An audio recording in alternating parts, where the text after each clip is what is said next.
yine tarihe altın harflerle yazdırılacak bir programı sunduğum için bugün kendimi çok şanslı, çok neşeli, çok mutlu, çok gururlu hissediyorum. Hoş geldiniz, sefalar getirdiniz bambaşka sohbetlere NTV ekranlarında. Çok sevdiğiniz bir konuğu ağırlıyorum. Gerçekten sadece yaş alan ama yaşlanmayan, ürettikleriyle hala var olan, bütün aslında kocaman bir nesli büyütmüş, bize kadar yetişmiş, şimdi bizden sonrasına yetişmek için tüm dinamizmiyle, tüm heyecanıyla yine karşımızda olan, yılların eskitemediği bir isim. Ve bize anlatacağı çok güzel hikayeler var. Bunların hepsi tarihe bir bir yazılsın istiyorum bambaşka sohbetler sayesinde. Bir cümlenin peşinden gideceğiz.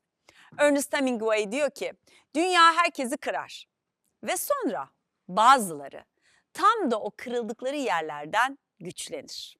Ve şimdi konuğum Ali Rıza Binboğa. Hoş geldiniz. Hoş bulduk. Nasılsınız? Çok teşekkür ederim. Siz nasılsınız? Çok teşekkür ederim. Biraz önce söyledim, tekrar etmek isterim. Sizi ağırlamak büyük bir şeref, büyük bir gurur. Benim için de çok büyük bir mutluluk. Ben de çok gurur duydum. Çok Yaşasın. sevindim Ben de. sizinle bir arada olmaktan. Tekrar hoş geldiniz, sefalar getirdiniz. Ne olur oturun. Ben size yardımcı da olabilirim. Bizim sandalyeler teşekkür biraz ederim. oynaktır. Fark etmez, ben ayarlarım onu. Çok teşekkür ederim. Şimdi Ali Rıza abicim diyeceğim size. Değil. Nasıl Çünkü istersen. sizinle büyüdüm. Evet. Ne mutlu bana. Evet, sizinle büyüdüm. Bütün şarkılarınız ezber. Hayat hikayeniz zihnimde. Ama tabii o zaman yaşım küçük olduğu için şimdi doğrulamaları yapacağım sizinle. Tamam. Nasıl böyle genç kalıyorsunuz? Önce onu öğrenmek istiyorum. Nasıl oluyor da yıllar sizi eskitmiyor? Çok teşekkür ederim. Bunu sizden duymak tabii ki beni mutlu etti. Ama genellikle böyle söyleniyor bana. Neden, nasıl geç kaldın diye. Evet. Fakat bir yandan da bazı insanlar benim öldüğümü bile söylemişler mesela bazı kereler, bazı yerlerde. Örneğin bir güzel olayım oluşuyor. Şöyle yorumlar çıkıyor. Diyorlar ki Allah rahmet eylesin, mekanı cennet olsun. Çok iyi bir arkadaştı, çok iyiydi. Ve hatta yıllar önce benim bir belgeselimi çeken televizyon sokağa çıkıp Ali Rıza Binboğa'yı nasıl bilirsiniz? Nasıl bir adamdır diye sorular sordu. Vatandaş da işte diyor ki iyi bilirim, güzeldir, şu şarkısı çok güzel, bu şarkısını çok sevdim, şu da çok iyi. Derken bir genç kıza yaklaştılar. Dediler ki Ali Rıza Binboğa'yı nasıl bulursunuz? Kızcağız dedi ki ah öldü mü? Ay çok üzüldüm. Vah vah vah vah vah vah. Bak çok üzüldüm dedi. O kadar. Ben de kızcağızın haline bakınca üzüldüm. Dedi ki spiker arkadaş ya hayır biz sadece onun hakkındaki intibalarını öğrenmek istiyoruz. Yaşıyor. Bu beni etkilediği için ben o kızcağızımız için ben daha ölmedim diye eser yazdım. Gerçekten. Elbette. Öyle bir eser yazdım. Güzelim, habe canım, nerelerden gelirim de nerelere giderim. Ben senin aşkına yanar yanar yine de gülerim. Ben daha ölmedim, ölmedim, belki de gülmedim. Ne insanlar bilirim bir gülmece, ne yaşamlar bilirim bin bir hece, ne türküler yazarım bin bir hece. Ben daha ölmedim, ölmedim, belki de gülmedim şeklinde Ya, eser çok yazdım. tatlısınız. Evet. Dolayısıyla hani niye bu kadar gençsiniz, niye bu kadar şeysiniz? Nasıl? Niye değil? Evet. Hep böyle kalın. Hep böyle Ama kalmak. nasıl? Bize de sihrini verin yani bunun. Sırrını anahtarını, veriyorum sırrını. şöyle, sırrını veriyorum eğer bir sırsa tabii. Bir kere kendimle çok barışık bir insanım ben. Sürekli fayda sağlamaya çalışan bir insanım. Çok fazla şeyi dert edinemem. Etmem de çünkü çok fazla acılar yaşadım. O kadar büyük acılar yaşadım ki bazı şeylerin gelip geçici olduğunu ve o gelip geçen olayların sadece siz üzülürken size bir tortu bıraktığını, o yüzden bundan sonra her türlü şeyi olduğu şekliyle kabullenip ve ona göre hayatı sürdürmeyi istiyordum. Diğer yandan öyle boğazına çok düşkün bir insan değilim. Bu çok Böyle önemli. o kadar düşkün bir insan değilim. Sporu hiç ihmal etmedim. Ne yapıyorsunuz Mutlaka spor? bir spor salonuna kayıtlıyımdır ve mutlaka spor yaparım. Şimdi hepimiz kayıtlıyız da sadece kayıt oluyor. Öyle bir Şimdi şey oluyor ya. ve Aylığını ödüyorsun ama spor salonuna hiç gitmiyorsun. çok güzel, bakın şimdi ben bunu o bizi kaydeden arkadaşlara sordum. Dedim ki şeker kardeşim, ya sen herkesi kaydediyorsun. Bu yetmez ki. Dediler Ali Rıza Bey, siz bilmiyorsunuz, kaydediyorlar. İlk hafta 3 gün geliyorlar. İkinci hafta 1 gün geliyorlar. Ondan sonra ara ki bulasın derken süre bitiyor ve gelmiyorlar diyor. Gelmiyorlar. Ama ben ısrarla gidiyorum. Ne Yani yapıyorsunuz spor salonda? her türlü sporu yapıyorum. Yani bir kere yürüyüşü yapıyorum, ağırlık çalışıyorum, jimnastikleri yapıyorum. Emm, yer jimnastikleri yapıyorum. Bütünleri yapıyorum. Yani bir kere hayatımın odak noktasında çok doğru nefes almak var. Sebebi şu, doğru nefes almak biz, özellikle solistler için, hayati önem taşır. Nedir o? Emm Diyaframınızı çok iyi kullanmadığınız sürece, vibrasyonlu bir ses çıkaramazsınız. Doğru bir ses çıkmaz. Yani lezzetli bir sesiniz çıkmaz. Onun için diyaframınızı eğitmeniz lazım. Nefes çalışmanız lazım ve bu nefes çalışmak insanın bütün, üzerinde taşıdığı ne Değil kadar mi? organı varsa onlara oksijenin gitmesini sağlıyor. Onlara sizin stresiniz varsa onu ortadan kaldırıyor ve bu, yani size hayatınıza bir hayat olarak katıyor. Çünkü hayat zaten Doğru. biliyorsunuz bir nefes alışla başlıyor, bir nefes verişle gidiyor. O yüzden bu nefes alma dediğimiz meseleyi bütün, izleyenlerin, önemsemesi, bunu öğrenmesi, çok önemli. Demek ki doğru nefes de alıyorum. Demek ki spor yapıyorum. Demek ki boğazıma fazla düşkün değilim. Demek ki sürekli yürüyorum. Demek ki hiçbir şey kolay kolay dert edinmiyorum. O zaman da bu, geriye şöyle bir kazanç getiriyor. Genç kalıyorsun, genç Ama görünüyorsun. biz hiç aşktan bahsetmedik. Aşk hayatta zaten bahsedilmemesi, gereken bir olay olarak şu var. Siz biraz önce anlattıklarımın hepsinin de birer aşk olduğunu bileceksiniz. Değil mi? Doğru nefes almak aşktır, yürümek de bir aşktır, spor yapmak da bir aşktır. Ha, bir de karşı cins aşkı var. Tabii onu yaşamamışsanız ne kadar genç görünürseniz görünün aslında siz çürümüşsünüz demektir. Dolayısıyla aşksız bir yaşamdan söz edemeyiz. Evet. Aşk mutlaka olmalıdır ama aşk içinde kolay kolay helak olmamak lazım. Neden? Çünkü hani doğru aşk dediğimiz bir kavram var mıdır bilemiyorum. Ama o öyle bir duygu ki aslında siz bir noktadan sonra köreliyorsunuz. Yani siz aslında siz olmuyorsunuz.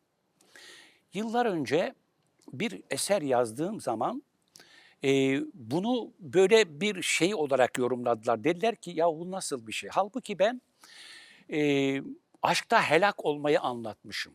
Ha, Anlatıyorum. Diyorum tamam. ki hani sevgililer birbirlerine derler ki ya sen beni ne kadar çok seviyorsun.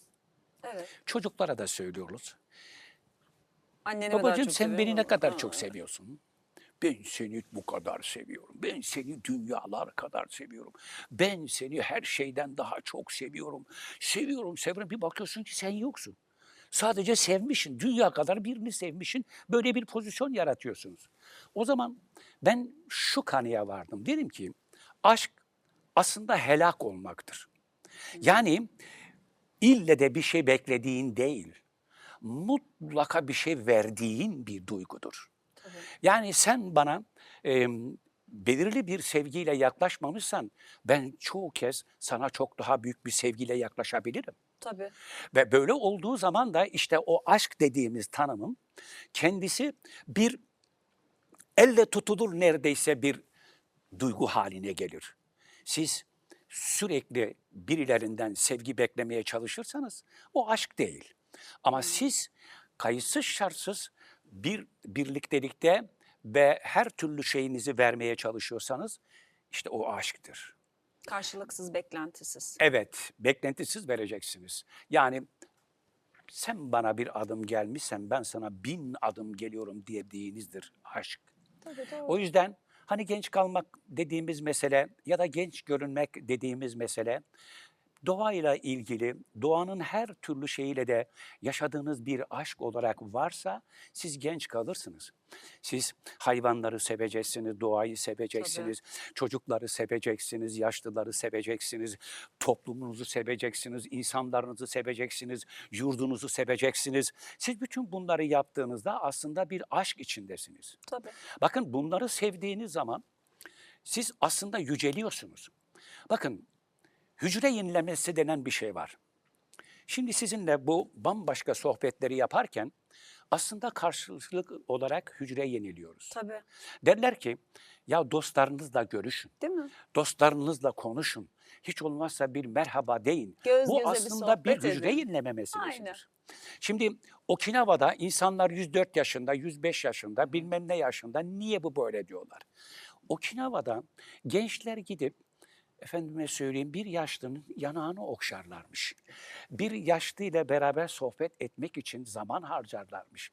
Ve dolayısıyla da siz genç kalmak istiyorsanız, genç durmak istiyorsanız bütün bunları yapacaksınız, seveceksiniz. Ve bütün bu sevgiler bir aradaysa sizi genç tutar. 1971 yılında İTÜ Üniversitesi'nde okurken girmek zorunda olduğunuz bir sınava dönemdeki durumlar sebebiyle giremediğiniz bir anda yazdınız bu şarkıyı. Doğru mu? Evet, evet.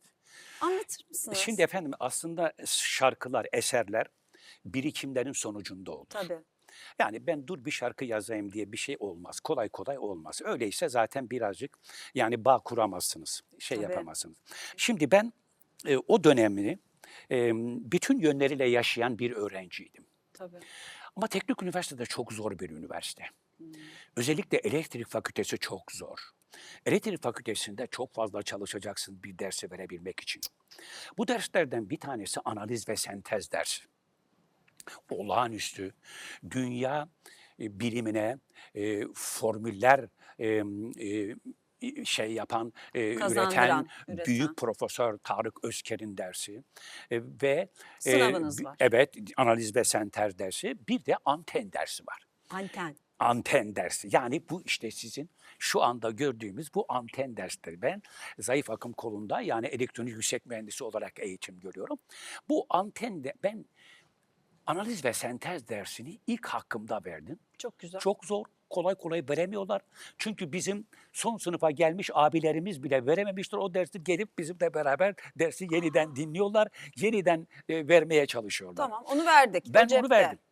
Ama anteni de verirsem işi kolaylaştıracağım. Çünkü o dönemde aynı zamanda Devlet Opera ve Balesi'nde yüksek bariton olarak yetiştirilmeye çalışıyorum.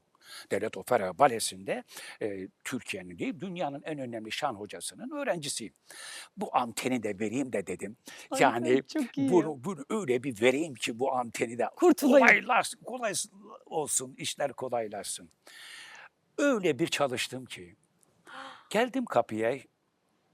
Gümüş suyunu bilenler bilir. Gümüş suyu teknik üniversiteye girerken dümdüz gittiğinizde makine fakültesine gidiyorsunuz. Tamam. Girdiniz sol kolda devam ederseniz de elektrik fakültesine gidiyorsunuz. Tamam. Biz kapıya bir geldik. Bir sürü arkadaşımı toplum polisi durdurmuş. Ver pasonu, ver kimliğini. Ben de gittim dedim ki efendim sınavım var. Sınava yetişmek zorundayım. Fazla konuşma ver pasonu dedi. Benim de aldı pasomu. Ve biz öyle durduk orada. Sınav 9'da başlıyor. Biz öyle kapıda bekledik. Sokmadılar 9 mı çeyrek sizi geçti. sınava? 9.30 oldu. Bırakmadılar bizi. Derken belirli bir süre sonra dediler ki tamam alın pasolarınızı. Bazı arkadaşlarımızı götürdüler. Ben içeri girdim. O kadar üzüldüm. O kadar üzüldüm ki yani kahrolmak dediğimiz sözcük tam yerini buluyor yani. Kahroluyorum ya sular seller gibi çalışmışım. Ne sorarsa sorsun. Anladım öğretmen Kaldı ki seni. bu anten dersine profesör diyor ki defter, kitap her şeyi açık. Bavulla bile girenler var. Ve dolayısıyla sana soracağım soruları oradan yardım alarak çözebilirsin. Ben mühendis yetiştiriyorum. Bu da bir yapabilirsin. Ama ben onun bir handikap olduğunu bildiğim için zaman kaybıdır çünkü. Soruyu sordu. Dur bakalım bu nerede var? Nasıl yapacağım diye telaşına girmedim tabii. Dolayısıyla oradan elektrik fakültesine gideceğime yürüdüm. Olduğu gibi makine fakültesinin konferans salonuna gittim. Orada çok güzel bir duvar piyanosu vardı. O piyanoda ben zaten arkadaşlarıma bazen teneffüslerde öğleyin falan piyano çalardım, şarkı söylerdim. Öyle gırgır şamata yapardık yani. Direkt o piyanoya gittim ve onun başına otururken şunu yazdım. Mikrofonu alıp söyler misiniz? Şey mi? Evet, lütfen. Şimdi yani dedim ki ben bunu direkt yarınlar bizim olarak mı söyleyeyim? Nasıl istiyorsunuz? Yani peki sonuçta bu. Özgürlük ve barış tüm insanların özlemi olacak yarınlarda. Anam, bacım, kardeşim, eşim, dostum, yandaşım, daha da mutluyuz yarınlarda. Anam, bacım, kardeşim, eşim, dostum, yandaşım, daha da mutluyuz yarınlarda. Ağlamak yok, gülmek var. Düşmanlık yok, dostluk var. Yarınlarda, yarınlarda seni sevmek var. Yarınlarda, yarınlarda mutlu günler var. Yarınlar benim, yarınlar senin, yarınlar onun. Yarınlar bizim, yarınlar bizim, yarınlar bizim, yarınlar bizim, yarınlar bizim. Bizi büyüttü bu satırlar. Ağlamak yok, gülmek var. Çıktım. Bazı arkadaşlarıma ağlamak yok, gülmek var, düşmanlık yok, dostluk var bölümünü ezberlettim. Koridorlarda söylüyordum. Ya. Ağlamak yok, gülmek var, düşmanlık yok, dostluk var diye söylüyordum.